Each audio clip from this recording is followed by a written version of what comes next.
Radio Tehran, শুরু হচ্ছে বিশ্ব সংবাদ।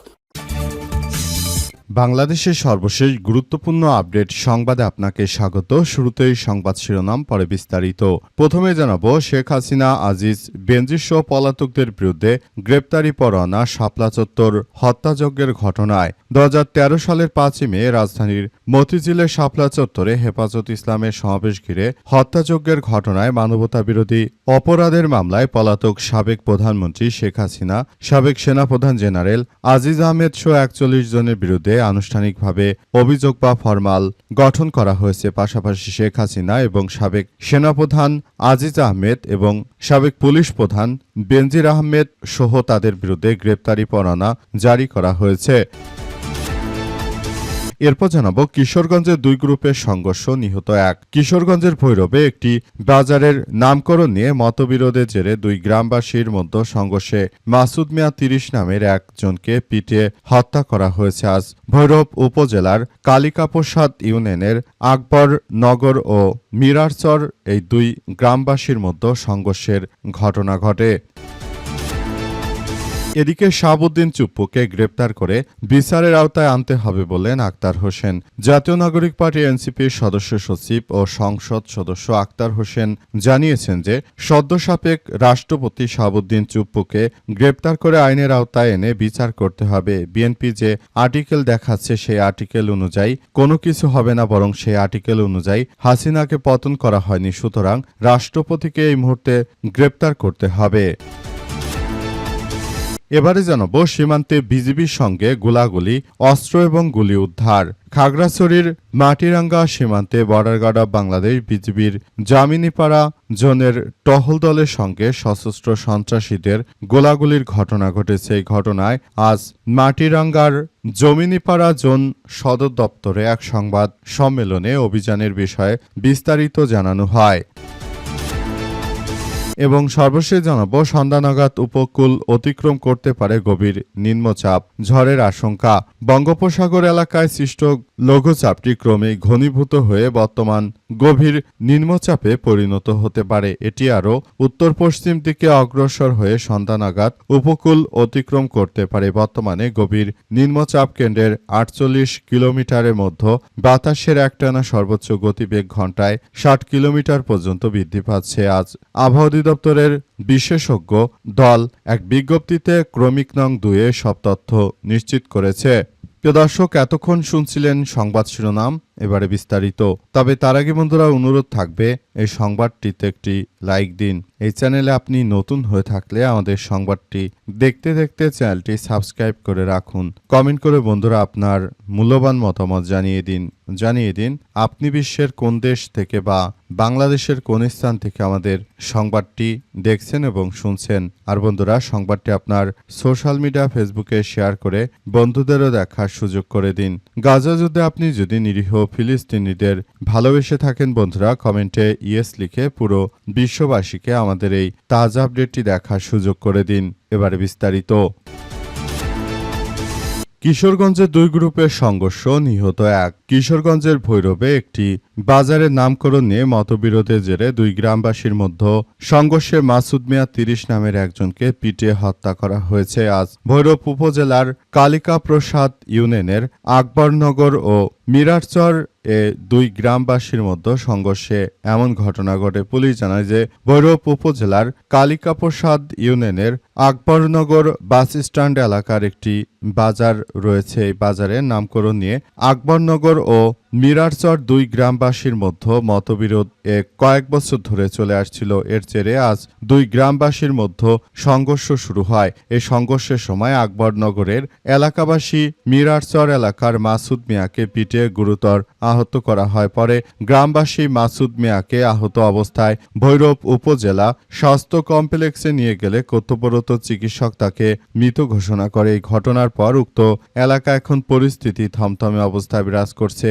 সবাই যার যার জায়গা থেকে এই সন্ত্রাসী কার্যক্রমের বিরুদ্ধে আরও বেশি সতর্ক অবস্থানে রয়েছে। অবস্থায় শেষ পর্যন্ত পরিস্থিতি কোন দিকে যাবে সেটি এখন পর্যন্ত বোঝা যাচ্ছে না। এই সমস্যাগুলো সমাধান করা এই মুহূর্তে অনেক বড় কার্যক্রম শুরু হয়েছে এবং এটি যে কোনো মূল্যে আসলে আগের থেকে সহিংসতা ছড়িয়ে পড়েছে।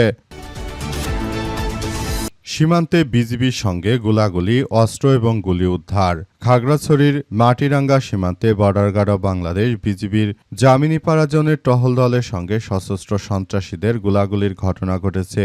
এ ঘটনায় দুপুরে মাটিরাঙ্গা জামিনীপাড়া জোন সদর দপ্তরে এক সংবাদ সম্মেলনে অভিযানের বিস্তারিত তথ্য জানানো হয়। সংবাদ সম্মেলনে জামিনীপাড়া জোনের অধিনায়ক লেফটেন্যান্ট কর্নেল মোহাম্মদ খালিদ ইবনে হোসেন জানান যে গত রাতে দায়িত্বপূর্ণ এলাকার সিংহপাড়া সীমান্তে গোপন সংবাদের ভিত্তিতে অভিযান পরিচালনা করা হয়।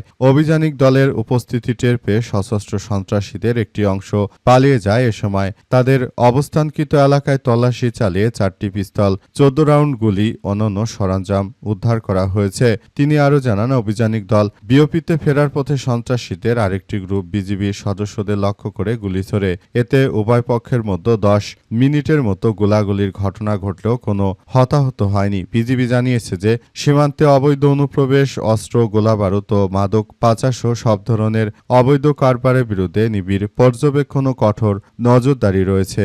এই মুহূর্তে আমি বলতে চাই যে সব সন্ত্রাসীরা বিজিবির সদস্যদেরকে তারা আসলে নতুন করে বিজিবির সদস্যদের বিরুদ্ধে এই কার্যক্রম চালাচ্ছে। সব সন্ত্রাসীদের ব্যাপারে আমাদের সবাইকে আরও সজাগ থাকতে হবে। নতুন করে যে ধরনের কার্যক্রম শুরু হয়েছে সেটা আসলে কোনোভাবে আর কার্যক্রম আসলে চালিয়ে যাওয়া যাবে না। পুরো বিষয়গুলো যেভাবে আসলে কার্যক্রম শুরু হচ্ছে সেটি কোনোভাবেই গ্রহণযোগ্য হতে পারে না। সবকিছু একদম তছনছ হয়ে যাচ্ছে, সবকিছু একদম পরিস্থিতি খুব খারাপের দিকে চলে যাচ্ছে। শেখ হাসিনা, আজিজ বেনজির সহ পলাতকদের বিরুদ্ধে গ্রেপ্তারি পরোয়ানা, শাপলা চত্বর হত্যাযোগ্য। 2013 সালের 5 মে রাজধানীর মতিঝিলে শাপলা চত্বরে হেফাজত ইসলামের সমাবেশ ঘিরে হত্যাযজ্ঞের ঘটনায় মানবতা বিরোধী অপরাধের মামলায় পলাতক সাবেক প্রধানমন্ত্রী শেখ হাসিনা, সাবেক সেনাপ্রধান জেনারেল আজিজ আহমেদ সহ 41 জনের বিরুদ্ধে আনুষ্ঠানিক অভিযোগ বা ফরমাল চার্জ আমলে নিয়েছে ট্রাইব্যুনাল। সেই সঙ্গে শেখ হাসিনা সহ পলাতকদের বিরুদ্ধে গ্রেপ্তারি পরোয়ানা জারি করা হয়েছে। আজ প্রসিকিউশন এর দাখিল করা আনুষ্ঠানিক অভিযোগ আমলে নিয়ে আন্তর্জাতিক অপরাধ ট্রাইব্যুনাল 2 এর বিচারক নজরুল ইসলামের নেতৃত্বাধীন 3 সদস্যের ট্রাইব্যুনাল এ আদেশ দিয়েছে।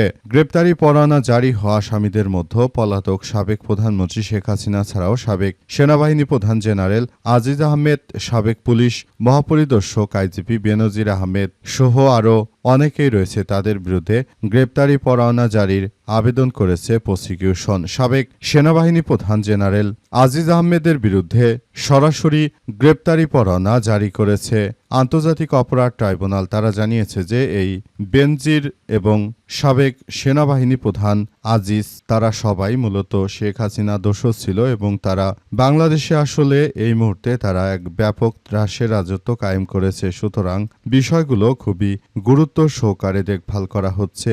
এই মুহূর্তে তারা যেভাবে রাষ্ট্রের কাঠামো একদম ধ্বংস করতে চেয়েছিল সেখান থেকে এদের প্রতিটি ষড়যন্ত্র রুখে দেওয়া হয়েছে। দেশটাকে সুন্দরভাবে পরিচালিত করতে হলে অবশ্যই আমাদের সবাইকে আরও বেশি দায়িত্বশীল ভূমিকা পালন করতে হবে। শাহাবুদ্দিন চুপ্পুকে গ্রেপ্তার করে বিচারের আওতায় আনতে হবে বললেন আক্তার হোসেন। জাতীয় নাগরিক পার্টি এনসিপির সংসদ সদস্য আক্তার হোসেন জানিয়েছেন যে সাবেক রাষ্ট্রপতি শাহাবুদ্দিন চুপ্পু সে স্বৈরাচারের সবথেকে বড় দোসর। সেই স্বৈরাচারের দোসরকে এতদিন ধরে আমরা বিএনপির কারণে মূলত তাকে আটক করতে পারিনি। তাই বিএনপি তারেক রহমান বিদেশ থেকে দেশে ফিরে শাহাবুদ্দিন চুপ্পুর সঙ্গেই সবথেকে তিনি ঘনিষ্ঠভাবে কার্যক্রম চালিয়েছিলেন এবং আমরা জানতে পেরেছি যে চুপ্পুর সহযোগিতায় ইলেকশন ইঞ্জিনিয়ারিং করে বিএনপি ক্ষমতায় এসেছে। তাই চুপ্পুকে অবশ্যই আইনের আওতায় নিয়ে আসতে হবে। সেজন্য আমরা বলতে চাই যে 2024 সালে বৈষম্য বিরোধী আন্দোলনের সময় যে ঘটনা ঘটেছে সেই ঘটনার সময় শাহাবুদ্দিন চুপ্পুর মতো দোসরেরা তারা সরাসরি শিক্ষার্থীদের বিরুদ্ধে থেকেছে এবং তারা শিক্ষার্থীদের বিরুদ্ধে গিয়ে কার্যক্রম চালিয়েছে। অবস্থায় শিক্ষার্থীদের যে কোনো কার্যক্রমের বিরুদ্ধে সবথেকে বড় ভূমিকা রেখেছে শাহাবুদ্দিন চুপ্পুর মতো সন্ত্রাসীরা। তাদেরকে অবশ্যই আটক করে আইনের আওতায় নিয়ে আসতে হবে। যদি এটা না করা হয় ভবিষ্যতে চুপ্পুর মতো আবারও অনেক দোসর সৃষ্টি হবে। আমরা এজন্য চুপ্পুকে আটক করার বিষয়টি সামনে নিয়ে এসেছি। আমরা মনে করি যে বর্তমান সময়ে রাষ্ট্রপতি শাহাবুদ্দিন চুপ্পুর মতো কুখ্যাত ব্যক্তিদেরকে আটক করে তারপর থানায় জেল হাজতে রাখতে হবে এবং আইন অনুযায়ী তাদেরকে বিচার করতে হবে। অথচ স্বরাষ্ট্রমন্ত্রী সালাউদ্দিন আহমেদ জানালেন যে শাহাবুদ্দিন চুপ্পুর মতো ব্যক্তিদেরকে নাকি আটক করা হবে না, কারণ তারা সদ্যপ্রাত রাষ্ট্রপতি। সেই হিসেবে তো বলতে গেলে শেখ হাসিনার বিরুদ্ধেও কোনো ব্যবস্থা গ্রহণ করা উচিত হবে না, কারণ শেখ হাসিনা তো সাবেক প্রধানমন্ত্রী। আসলে এই ধরনের আর্টিকেল মেনে কিন্তু শেখ হাসিনার পতন হয়নি, কিংবা বিএনপিও কিন্তু আর্টিকেল মেনে ক্ষমতায় বসেনি। যদি এত সংবিধানের দোহাই তিনি দিয়ে থাকেন, তাহলে সংবিধান অনুযায়ী তারেক রহমান একজন অবৈধ প্রধানমন্ত্রী এবং আমরা বলতে চাই যে অবশ্যই এর জন্য তাকে জবাবদিহি করতে হবে এবং পুরো বাংলাদেশটাকে একটি সন্ত্রাসী কার্যক্রম থেকে বাঁচানোর লক্ষ্যে এখনই শাহাবুদ্দিন চুপ্পুর মতো যারা আওয়ামী লীগের দোষর রয়েছে তাদের সবাইকে আইনের আওতায় নিয়ে আসতে হবে। যদি এটা না করা হয়, ভবিষ্যতে আমাদের জন্য আরও ভয়াবহ বিপর্যয়কর পরিস্থিতির সৃষ্টি হবে।